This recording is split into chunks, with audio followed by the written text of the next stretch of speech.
Boa tarde. Hoje nós vamos falar sobre um tema muito importante, que é o tráfico negreiro e a escravidão no Brasil. O tráfico negreiro e a escravidão no Brasil, eles foram decorrentes do processo de colonização europeia. Isso ocorreu no século XV. Naquele período, Portugal ele enfrentava uma crise econômica muito grande. Crise essa que já assolava o país desde o século XIV.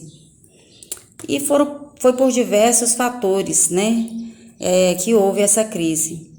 Por exemplo, eles foram acometidos pela peste negra, que chegou a dizimar um terço daquela população.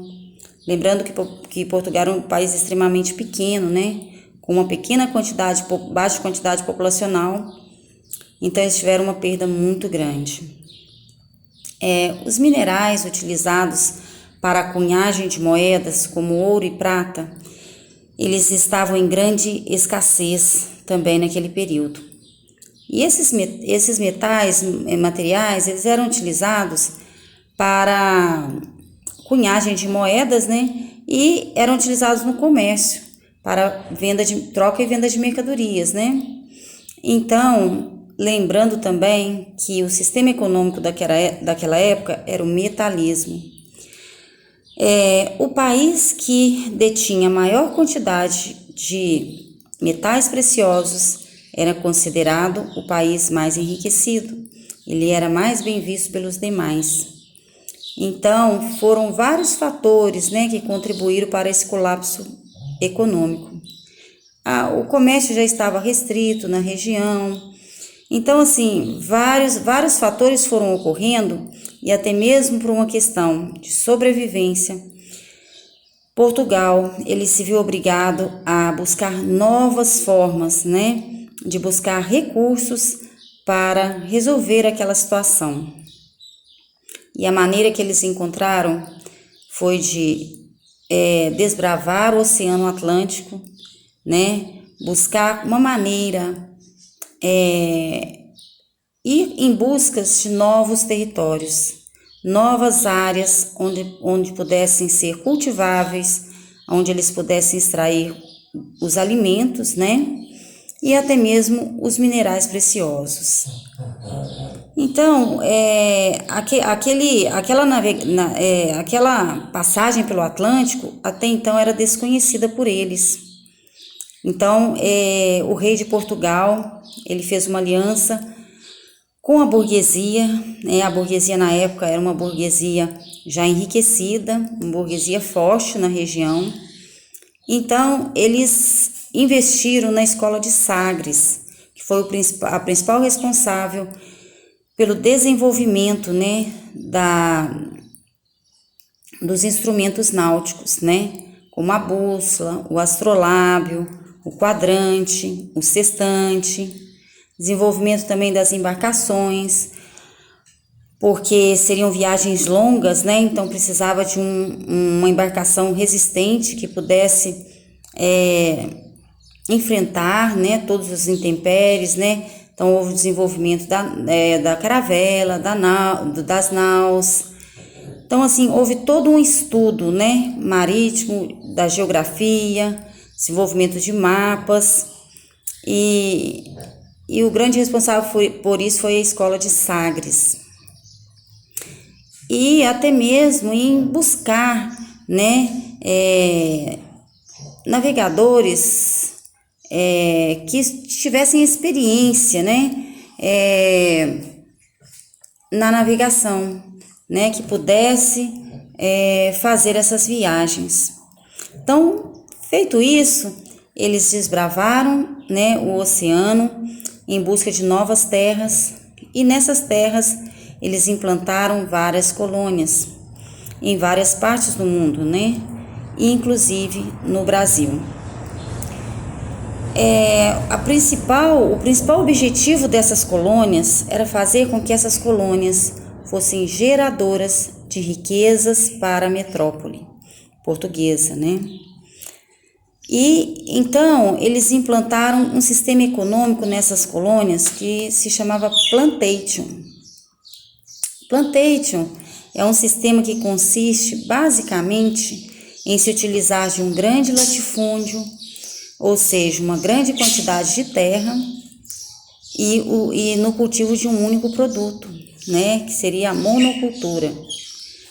E tudo isso para fins de exportação, que afinal de contas, né, era o objetivo deles, gerar riquezas.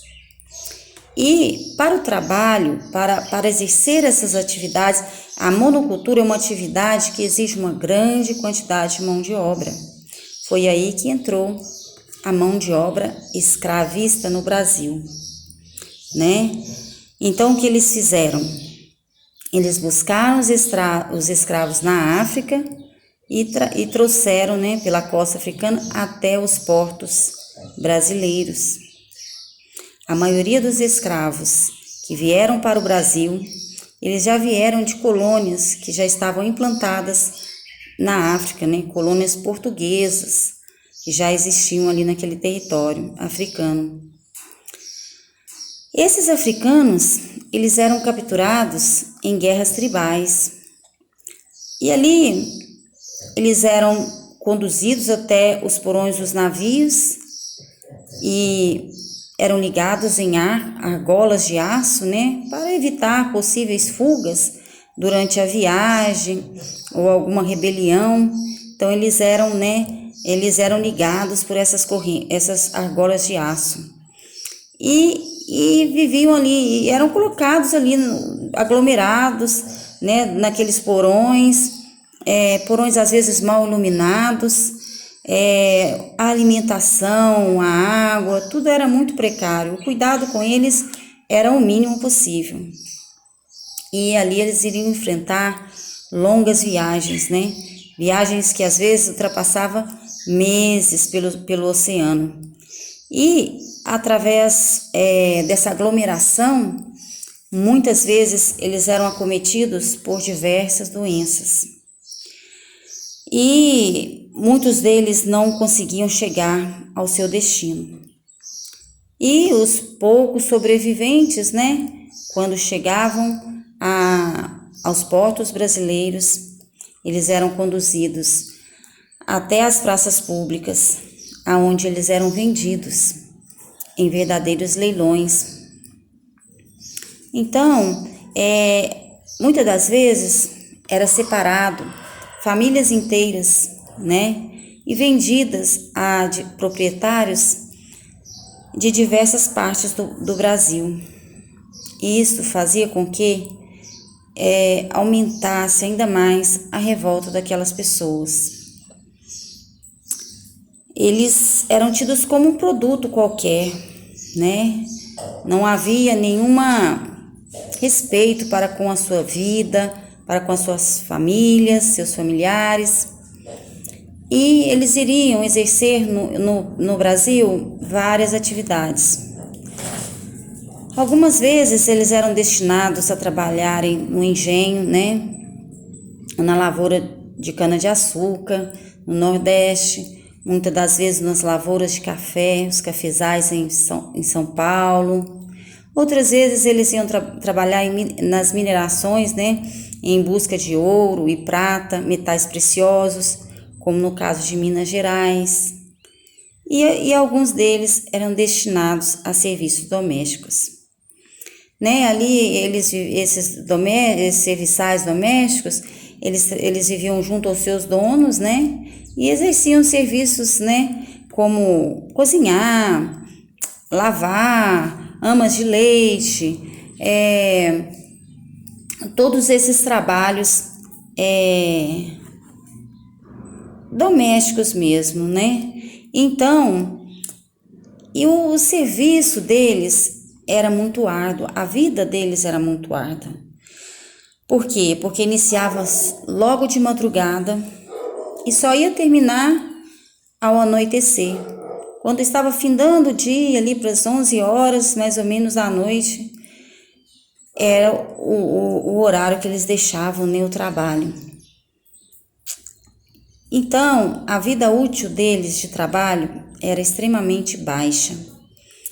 Variava na faixa de 7 a 10 anos de trabalho. Né? Eles eram tratados muitas das vezes com violência, Mas a vida deles não era também somente de submissão. Eles viviam numa revolta muito grande e alguns deles, eles se rebelavam. Às vezes eles promoviam verdadeiros massacres contra os seus senhores, contra as famílias dos seus senhores. Outras vezes eles promoviam suicídios, até mesmo coletivos, porque dessa forma eles iriam privar os seus donos dos seus ganhos. E outras vezes eles fugiam, né? Muitas vezes eles eram alcançados e ali havia muita violência, alguns eram tomados para exemplo, né? Eram cometidos até de pena de morte para servir de exemplo para os demais, para que aquele acontecimento não se repetisse. E aí que entrava a figura do capitão do mato, né? Quando um escravo fugitivo sumisse, aí eram contratados, né? O serviço, né, do capitão do mato, né? Que através de uma recompensa, uma boa recompensa, eles traziam de volta aqueles escravos. Mas muitos daqueles escravos, eles não eram encontrados. E aí eles iam se aglomerando, esses escravos fugitivos, eles iam se aglomerando em várias partes do país e foram constituindo no que nós chamamos de quilombos. Verdadeiras concentrações. No princípio, eram pequenas concentrações, aglomerações de escravos, né? Aglomerações de cachopas, né? E com o passar do tempo, essas aglomerações, elas foram aumentando, né? Chegou-se a ter quilombos, por exemplo, o quilombo de Palmares, né? Que é um quilombo, quando se fala de resistência negra, não temos como nos esquecer de Zumbi dos Palmares, porque foi um líder, né? O líder deste quilombo de Palmares, que se encontrou em Alagoas, no século XVII, né? E era um quilombo que havia mais de 20 mil pessoas. Esse quilombo, ele durou mais de 100 anos. Mas os demais quilombos, eles não tinham uma vida uma existência muito grande. Eles tinham que ficar sempre saindo de um local para outro, porque assim que os portugueses tomassem conhecimento daquele quilombo, eles eram atacados severamente. E aí muitos escravos eram recuperados. Mas com o passar do tempo, a própria sociedade brasileira, elas foram simpatizando com a causa daqueles escravos.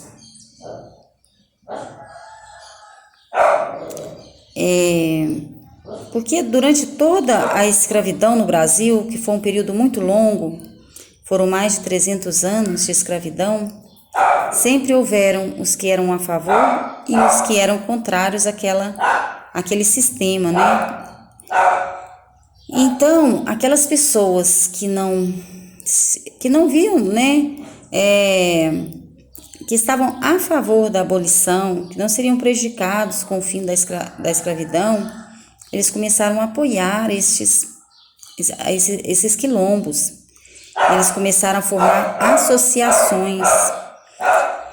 associações essas com fins lucrativos. Essas associações, muitas das vezes, elas chegavam a fortalecer, né, esses quilombos, para que eles pudessem ter um maior armamento,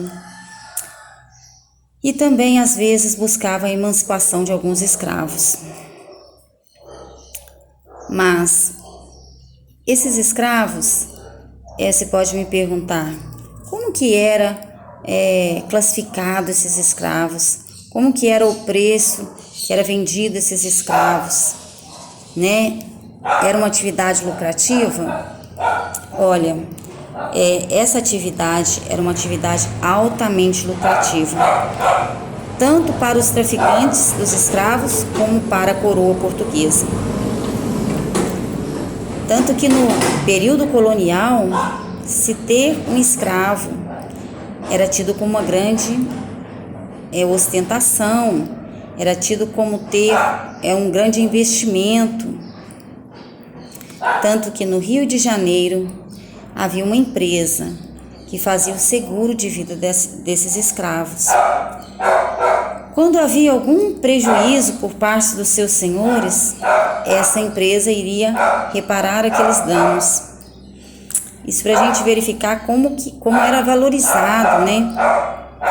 Como era tinha uma importância muito grande para aquela época. Tanto que no período colonial,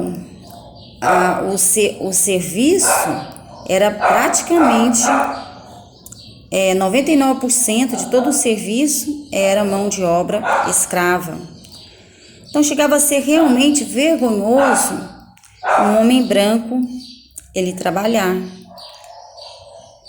E esses escravos, eles eram classificados, né, como produtos de várias formas. Primeiramente, era olhado a condição física. A condição física era o ponto principal em que seria analisado, né? Que o principal é ele ter, né, uma saúde desejada, né? Para que ele pudesse exercer as atividades. Depois eram observadas outras coisas, por exemplo, aqueles escravos que não sabiam, né, o português, que não aprenderam os costumes portugueses, eles eram chamados de boçais, eles tinham um determinado valor agregado a eles. E depois vinham os escravos que aprenderam o português, que tinham conhecimento e viviam de acordo com os costumes portugueses e aprendiam as atividades que a eles eram conferidas, eles eram chamados de ladinos. Também seria um outro valor para este. Já sabendo a língua, já facilita a comunicação. E tinha também os escravos que nasceram em solo brasileiro. E esses escravos que tinham a primeira língua, o português como a primeira língua falada, né? E viviam de acordo com os costumes portugueses, eles eram chamados de crioulos. Então, tinha várias maneiras de se estipular o valor do escravo. E também, dependendo da profissão, né, que ele sabia executar. E, por exemplo, era comum naquela época, era muito comum você ver anúncios nos jornais, nas revistas, do tipo, vende-se ou aluga determinado escravo adulto, que tem a profissão, por exemplo, sabe trabalhar com forno e fogão. Então, era comum você encontrar esses anúncios nesses jornais. Então, realmente, eles foram assim, eles viviam realmente, eles não tinham nenhum tipo de valor diante da população. Era como se fosse um produto qualquer, realmente. E com o passar do tempo, né, como foi dito, a população brasileira, ela começou a simpatizar com a causa dos escravos. Ela começou a desejar a liberdade daqueles escravos e começaram a ver esses quilombos com bons olhos, né? Tanto que formou-se associações com fins lucrativos, esses quilombos foram fortalecidos, né? Porque a princípio, nesses quilombos, os escravos eles começaram a saquear fazendas que estavam mais vulneráveis. Muitas das vezes eles saqueavam em busca de armamentos, de alimentos e até mesmo para alguns escravos que estivessem ali, para resgatar alguns escravos. Mas já em quilombos maiores, né, como no caso de Palmares, haviam várias regras, né? Então, várias atitudes, a indisciplina não era intolerada, né? E atitudes como roubo, como traição, não eram toleradas. Até mesmo eram punidos, né? Com pena de morte, né? Pelos executores da justiça, né? Se aqueles escravos viessem a fazer algum roubo, alguma coisa nesse sentido, havia uma punição rigorosa. Também para que ficasse de exemplo, né? Para que houvesse ali uma disciplina.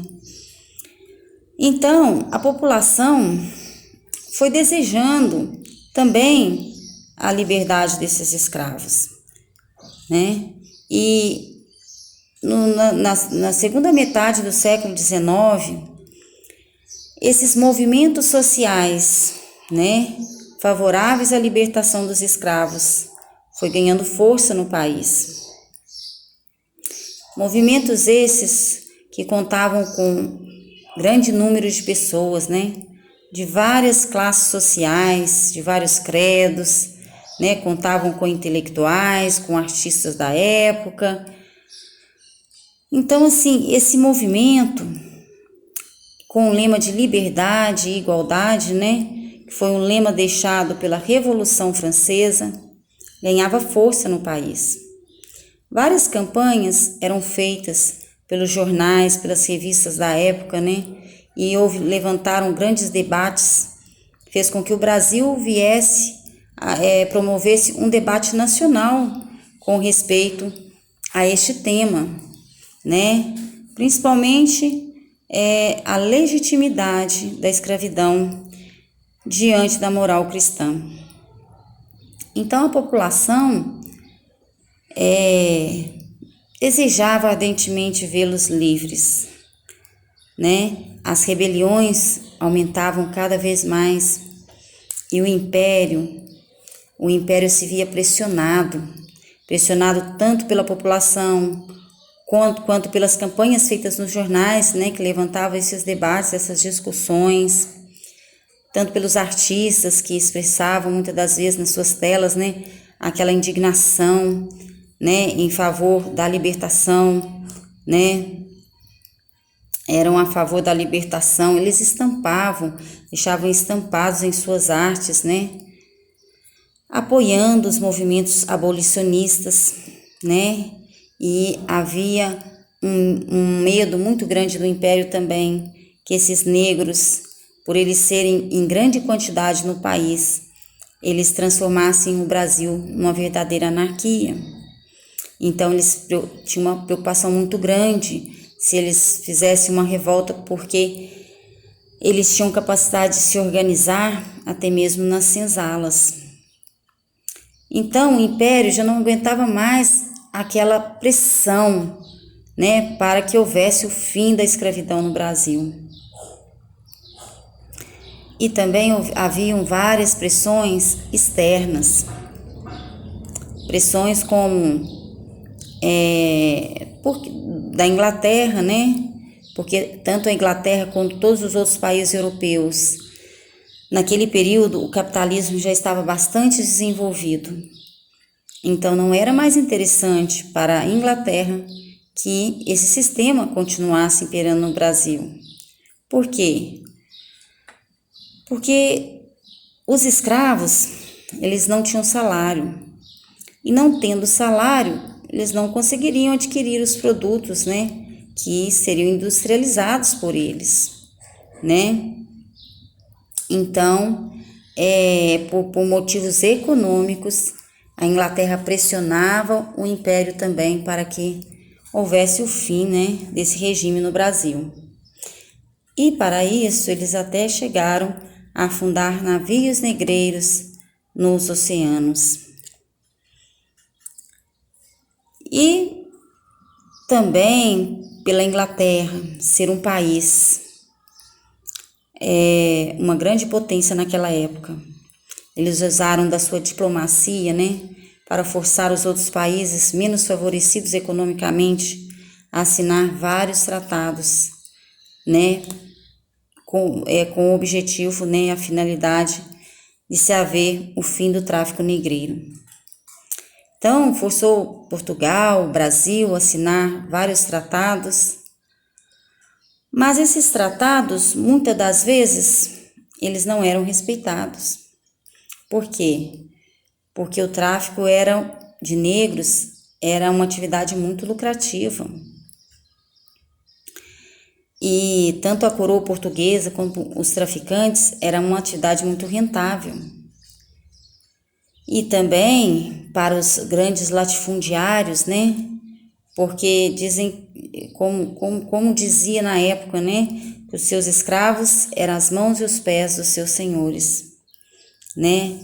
Toda aquela atividade agrícola, né? Atividade de engenho, havia praticamente o trabalho naquela época era praticamente escravo, então era assim bem complicado se colocar um fim naquele processo, mas o Império não estava suportando as pressões mais.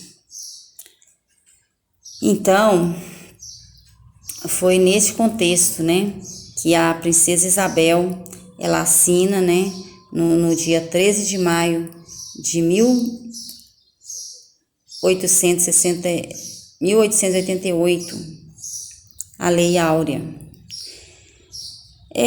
A historiografia conservadora, né, essa historiografia que pega pessoas, né, pessoas abastadas, né, tidas e são colocadas como grandes heróis da humanidade, né, como foi o caso da princesa Isabel, que ela foi colocada como heroína, né, a libertadora dos negros. Só que essa historiografia, ela não conta todo o contexto em que se passou aquilo, né? Toda a conjuntura, tudo que a levou, que lhe fez com que a princesa Isabel viesse ter essa atitude naquele momento. Então, assim, a escravidão foi realmente um período negro, né, que viveu a nossa história, né? Foi realmente um absurdo, né? Um abuso, né, com essas pessoas, né? Mas faz parte da nossa história e nós não podemos esquecer, nem tentar esconder, né? Como fez Rui Barbosa quando pediu que fossem queimados livros que comprovavam, né, a escravidão no Brasil. Então, a gente falar sobre o tema, falar sobre o tráfico negreiro, sobre a escravidão no Brasil, deve ser visto como uma maneira de nós reconhecermos, né, a grande contribuição, a grande importância que esses povos, né, africanos tiveram na formação do país e principalmente, né, o legado que eles deixaram na cultura brasileira.